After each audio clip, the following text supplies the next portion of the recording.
Olá a todos, meu nome é Ilderlânio, sou aluno do mestrado em Engenharia Civil, com ênfase em saneamento, né? Sou orientando do professor Ricardo e estou aqui hoje com vocês na disciplina de Seminários em Gestão e Saneamento Ambiental para conversar um pouco sobre um tema que está sendo discutido bastante na academia, que são os microcontaminantes de interesse emergente.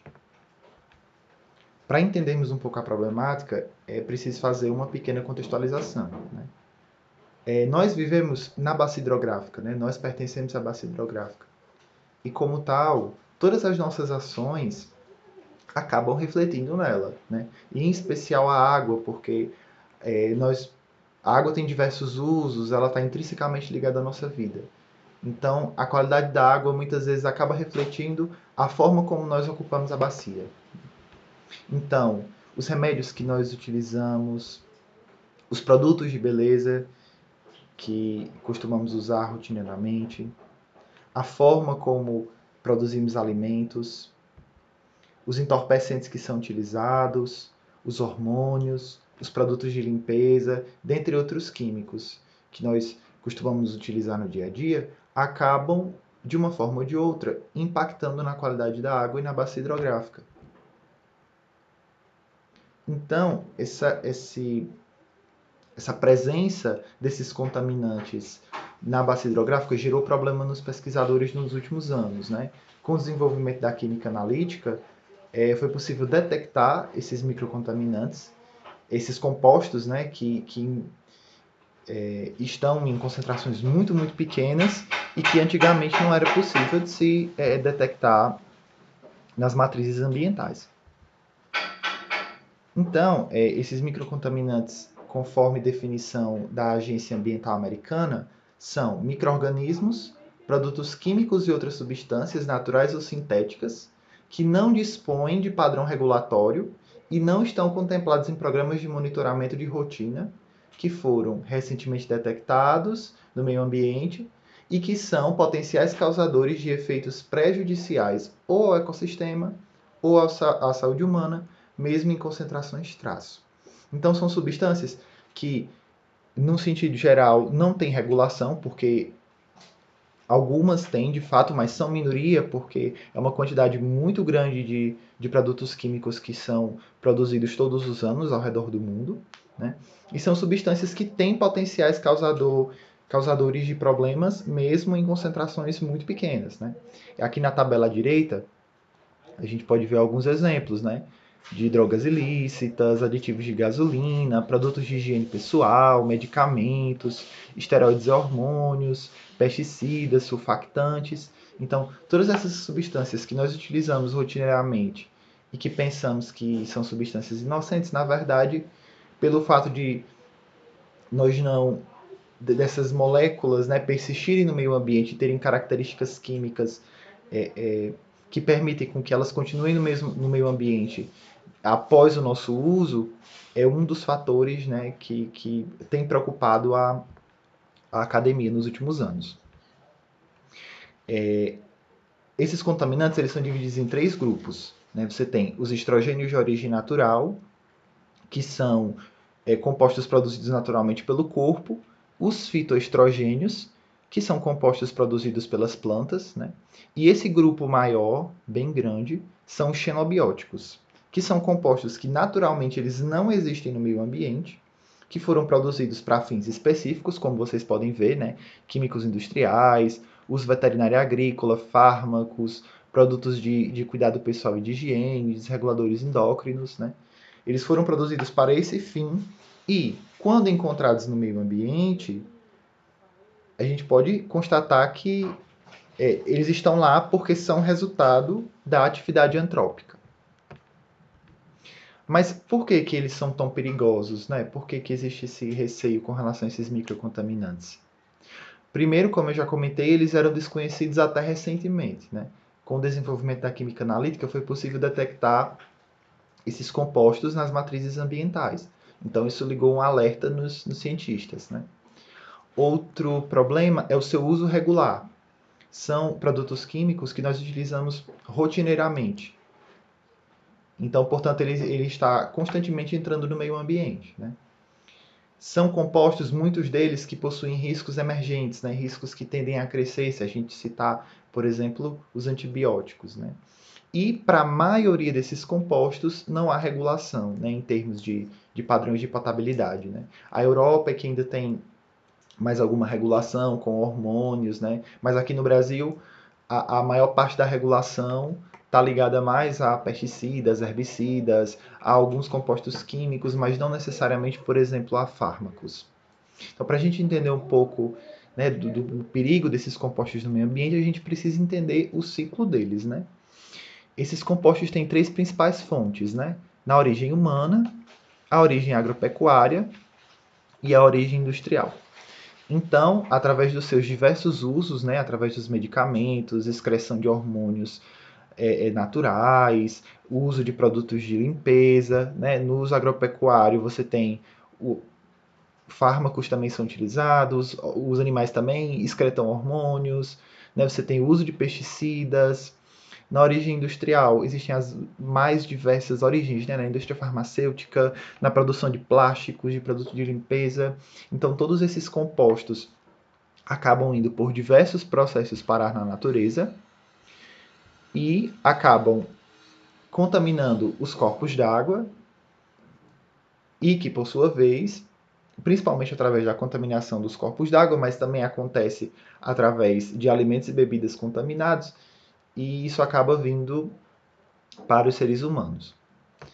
Existem alguns detalhes que são importantes, é que as nossas estações de tratamento de água e de tratamento de esgoto, num sentido geral, elas não estão preparadas para remover microcontaminantes. A preocupação dessas estruturas é em remover cor, turbidez, em remover DQO, DBO, não está necessariamente na remoção desses microcontaminantes. A introdução deles no meio ambiente é uma introdução contínua, então isso dificulta um pouco o controle desses microcontaminantes no meio ambiente. Outra preocupação é porque as concentrações são a nível traço, né? São concentrações muito pequenas, mas que mesmo assim existe a discussão se elas podem apresentar riscos ou não, né? Outro problema importante são subprodutos que acabam sendo formados até mesmo no meio ambiente por processos fotoquímicos, né? Você tem alguns pesticidas, por exemplo, que o subproduto que é formado da oxidação dele é muito mais perigoso do que mesmo a molécula original. Então, não existem muitos estudos ainda conclusivos, por exemplo, sobre os efeitos desses microcontaminantes nessa quantidade tão pequena nos seres humanos. Contudo, já existem diversos estudos ecotoxicológicos, né, feitos em animais, em peixes, que atestam, né, para o perigo da exposição a esses microcontaminantes. Então, outro fator que agrava bastante é porque esses microcontaminantes são encontrados em diversas matrizes ambientais. Então, isso agrava bastante o problema, né? Não só na água, mas no solo, no sedimento. E isso acaba multiplicando o problema. Então, assim, a gente vai encontrar esses microcontaminantes em diversas matrizes ambientais. Na água, existem registros já de não só na água superficial, mas na água subterrânea também, que teoricamente está mais protegida. Você vai encontrar em afluentes e efluentes de estações de tratamento de água, de estações de tratamento de esgoto, em afluentes e efluentes de hospitais, né, e de estações de tratamento de hospitais. Então, e em diversos países, como vocês podem perceber aqui nas tabelas que eu trouxe, né, na Sérvia, na Coreia, nos Estados Unidos. O Brasil não está de fora, né? O Brasil também faz parte desse problema, né? Não só porque despejamos, não só porque esses micro-organismos vão parar nos rios, mas porque nós também não tratamos os nossos esgotos adequadamente, né? Então, esses compostos também são muito encontrados nos nossos mananciais, tanto em águas de abastecimento como em águas tratadas, né? E muitos deles em concentrações muito altas, né? Em concentrações aqui em microgramas por litro. Então, é um problema muito complexo, né? Aqui temos outros... essa tabela tem exemplos de fármacos, de hormônios. Então, assim, é um problema mundial, né? A presença desses microcontaminantes é um problema que atinge a todos os países, de fato, uns com mais intensidade do que outros, mas é um problema que todos os países enfrentam. Então, assim, para entendermos um pouco mais sobre esses microcontaminantes, os efeitos que eles podem causar, como remover esses microcontaminantes, é importante entender um pouco as características físico-químicas, né? Tem dois fatores que são básicos, que afetam a forma como eles se comportam no meio ambiente, que são os fatores do meio, né, pH, temperatura, e a matriz onde ele se encontra, né, o solo, o sedimento, água, biota. Isso vai influenciar na forma como ele é transportado no meio ambiente, né? Mas tem algumas características químicas que são muito importantes. A literatura destaca duas que são as mais importantes, que são solubilidade e o coeficiente de partição octanol-água, o log de KOW. A solubilidade, ela diz, né, a máxima concentração que uma substância consegue se dissolver na água. Então, quando você tem uma substância que se dissolve muito, ela consegue ser carreada pelo rio, por exemplo, né, e acaba contaminando, tendo um poder muito grande de contaminação, né? O log de KOW, ele é uma medida do grau de hidrofobicidade dessa substância na água, né? Quanto maior o valor do log de KOW, mais hidrofóbica essa substância menos afinidade ela tem com a água, então, teoricamente, melhor ela é removida, né? Tanto em processos de tratamento, mas também ela consegue, por outros fenômenos físico-químicos, né? Ela consegue acabar se aderindo em algum sedimento, em lipídios, em proteínas, então acaba ajudando na remoção. Outras características importantes são a constante de dissociação ácida, o pKa, né, que ela vai influenciar, é uma medida, né, da influência na formação de produtos da dissociação. Então, quando você tem altos valores de Kpa, facilitam as interações na natureza, né, desse composto. Quando ele tem kPa's muito baixos, ele se ioniza muito fácil, então ele acaba se repelindo, né, de outros compostos que possam estar na água, dificultando um pouco sua remoção.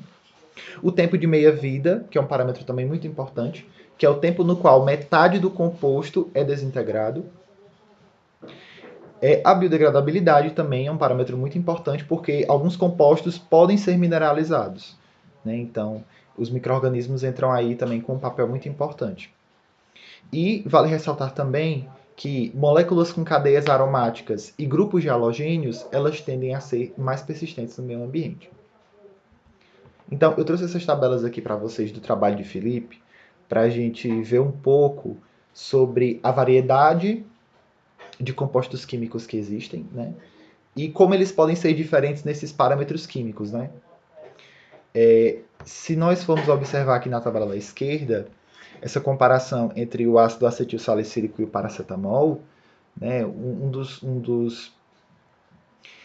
Uma das características que eu destaco, né, são os tempos de meia-vida, né, que são muito variáveis. O ácido acetil salicílico pode variar entre 1 hora a 12 dias, né, a meia-vida. Né? O paracetamol, a meia-vida vai de 13 a 40 dias. Então, são compostos que acabam persistindo um pouco mais no meio ambiente. Né? Se a gente for olhar para o log de KOW, eles são muito hidrofílicos. Né? Logs de KOW abaixo de 4, geralmente esses compostos eles são mais difíceis de se remover porque eles têm muita afinidade com a água. Se a gente for olhar aqui na tabela da direita, eu fiz duas comparações entre o estradiol e a estrona. Percebam que eles têm massa molar praticamente igual. Contudo, eles têm características bem diferentes quando a gente fala de tempo de meia-vida, né? O estradiol vai de 2 horas até 40 horas no meio ambiente, mas a estrona tem 33 dias de tempo de meia-vida, né? Mesmo tendo, por exemplo, log de KOW e pKa muito parecidos, né? Mas também existe uma diferença ali na solubilidade, né? Um é 3 miligramas por litro e a estrona é 30 miligramas por litro. Então são compostos que a priori parecem simples, às vezes tem a adição de, não sei, um carbono a mais, um hidrogênio a mais, mas que acabam apresentando características que são fundamentais, apresentam características diferentes, né? Outra comparação que eu quero fazer com vocês são com alguns parabenos, né? Que os parabenos eles estão em diversos produtos que a gente usa, né? Em produtos de beleza, por exemplo. Eu queria comparar com vocês a solubilidade. Olhem a solubilidade dos parabenos. Muito superior à solubilidade dos fármacos que eu mostrei aqui para vocês, né? Enquanto o ácido salicílico é 2,2 miligramas por litro, o metilparabeno é 2,5 vezes 10 a terceira miligrama por litro. Então, assim, são compostos muito solúveis que têm, por exemplo, tempos de meia-vida muito curtos. E logs de KW e pK razoáveis, né? Mas eles são muito solúveis no meio ambiente. Então, é muito complicado a gente avaliar esses microcontaminantes, porque eles têm características tão diferentes, né? Às vezes é mais persistente no meio ambiente porque tem um tempo de vida maior, outro porque é mais solúvel, outro porque tem muita afinidade com a água, outro porque se ioniza muito. Então, a variedade de compostos é muito grande e junto com essa variedade vem a variedade também nas características, né? Um composto que é muito usado, que eu particularmente gosto, né, que é o café. Ele não é só apenas o café que a gente bebe, né, mas ele está em vários fármacos, por exemplo. E é interessante porque ele tem uma solubilidade muito grande, 2,1 vezes 10 a quarta miligramas por litro. Então o café é muito solúvel. Não é à toa que em vários estudos de matrizes ambientais, principalmente de água, de fato, você vai encontrar o café como um indicador de atividade humana, né, de contaminação por esgoto, porque ele tem características que fazem com que ele permaneça bastante tempo na natureza, né? Se você for ver o log de KW, é muito pequeno, ou seja, ele tem muita afinidade com a água, né?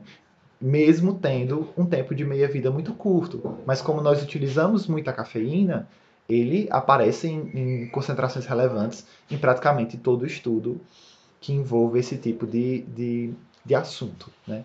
Eu faço até o convite a vocês para fazerem esse exercício de olharem os compostos químicos que vocês têm em casa, né? Tem um site interessante chamado PubChem, que você digita o nome do composto, ele dá todas as características químicas, efeitos adversos, então eu acho interessante, né? Para a gente perceber a diversidade de produtos que a gente usa, né? Num protetor solar, num álcool em gel, num shampoo, num remédio, né? E para refletir também nos potenciais efeitos que esses compostos podem causar no meio ambiente. Então, entendido o problema, né, e as características desses compostos, a gente chega no ponto de se refletir, né, de se é possível removê-los, né? Eles estão na natureza, a gente sabe que eles estão na água que a gente bebe, né? Nós, como engenheiros, né, precisamos pensar em soluções para remover esse tipo de composto da natureza, né? Eu trouxe uns gráficos do trabalho de Lima que fazem comparações entre as principais técnicas de tratamento de água que a gente conhece, né? Se a gente for observar aqui, no gráfico aqui mais à esquerda, é o gráfico que compara o uso de alguns microcontaminantes, a eficiência de remoção de alguns microcontaminantes, quando utilizada a clarificação, né? Esse mais à direita são quase os mesmos microcontaminantes, só que quando aplicado cloração, né? Só que a gente pode perceber na clarificação que a eficiência de remoção é muito baixa. Para praticamente todos eles ficou menor do que 50%. Então, a clarificação acaba é importante, né, na remoção de cor, de turbidez, mas acaba não sendo tão eficiente na remoção de microcontaminantes, né? Já a cloração tem uma eficiência melhor, contudo, existe a possível formação de subprodutos. Isso é uma questão a ser avaliada, né? Como eu falei, tem alguns compostos, né, como alguns pesticidas, que o subproduto formado através da oxidação desse composto, muitas vezes é mais perigoso do que o próprio composto em si. Nesse gráfico à esquerda mais abaixo, é a comparação do uso do carvão ativado em pó e do uso do carvão ativado granular. Então, ambos apresentam elevadas remoções desses microcontaminantes. Contudo, vale ressaltar que compostos hidrofóbicos são melhor removidos pelo carvão ativado, né? Compostos que têm um log de KOW mais alto são melhor removidos por carvão ativado, né? E existem outros fatores que também interferem nessa remoção por carvão ativado, né? E um deles é a presença de matéria orgânica que acaba competindo pelos sítios de adsorção com esses microcontaminantes, né? Essa tabela faz a comparação entre processos oxidativos avançados, né, que é o uso de ozônio, o uso de luz ultravioleta, e separação por membrana. Ambos também apresentam, num sentido geral, elevadas remoções, porém há muita variação de eficiência conforme a técnica que você empregar. No caso das membranas, a ultrafiltração e a osmose reversa acabam se destacando em comparação às outras técnicas, mas a membrana escolhida também influencia na remoção de microcontaminantes. Então, assim, a gente pode perceber que essa remoção no tratamento de água é variável, né? Porque depende da técnica que você emprega, mas também depende das características físico-químicas dos microcontaminantes. Quando a gente pensa em tratamento de esgoto, talvez assim como o tratamento de água, ou até pior, a variabilidade na remoção dos microcontaminantes é muito grande, né? Você tem alguns contaminantes como a atrazina, carbamazepina, diclofenaco, né, que são muito pouco removidos nas estações de tratamento de esgoto, né, conforme esse trabalho de Lowell, né. Já tem outros compostos, né, como bisfenol, cafeína, triclosan, ácido salicílico, que acabam sendo muito removidos no tratamento de esgotos. Então, é uma variação muito grande, acaba sendo muito inconstante. Né? Então, assim, quando a gente pensa em remoção no tratamento de esgoto, a gente tem que falar de 3 técnicas que são mais empregadas e que são mais eficientes, né? A primeira delas é o tratamento terciário, que é o que apresenta as maiores eficiências de remoção desses microcontaminantes, né? Que é através do emprego de carvão ativado, né? Que pode ser granular ou em pó, do uso de processos oxidativos avançados, né? De ozônio, de luz UV, dentre outras reações, fotofênton, e também o uso de membranas, que acaba sendo muito eficiente como tratamento terciário, né? Outro processo importante que acontece nas estações de tratamento de esgoto é a nitrificação. Né? As bactérias nitrificantes elas têm essa capacidade de biodegradar com mais facilidade muitos desses compostos químicos. Né? Então, geralmente em processos com loads ativados e com MBR, é possível, é encontrado, né, remoções bastante consideráveis de microcontaminantes. Outro fator importante é quando você tem estações de tratamento de esgoto que usam a técnica de crescimento aderido, né? Tanto porque favorece nitrificação, mas também porque há ali por processos físico-químicos, né, a adesão desses microcontaminantes no biofilme desenvolvido no suporte, né? Que aí a gente pode citar o exemplo do MBBR. Então, assim, mais uma vez, né, a remoção desses microcontaminantes é muito variável. E a gente reflete, né, sobre a importância das ETS na remoção desses microcontaminantes, porque as estações de tratamento de esgoto precisam ser a primeira barreira na remoção desses microcontaminantes. Né? De fato, se a gente for pensar no nosso país, acho que a principal coisa que a gente precisa fazer no momento é direcionar os nossos esgotos para as estações de tratamento de esgoto, né? Mas a gente precisa também adaptar nossas ETS para que elas sejam essa primeira barreira de remoção, né? Então, assim, vocês viram que o problema é muito complexo, existem muitos caminhos, tanto no tratamento de água como no tratamento de esgoto, mas eu deixo, né, essa reflexão para vocês. Quais caminhos que a gente precisa seguir, né? A gente precisa adotar tratamento terciário em todas as estações de tratamento de esgoto.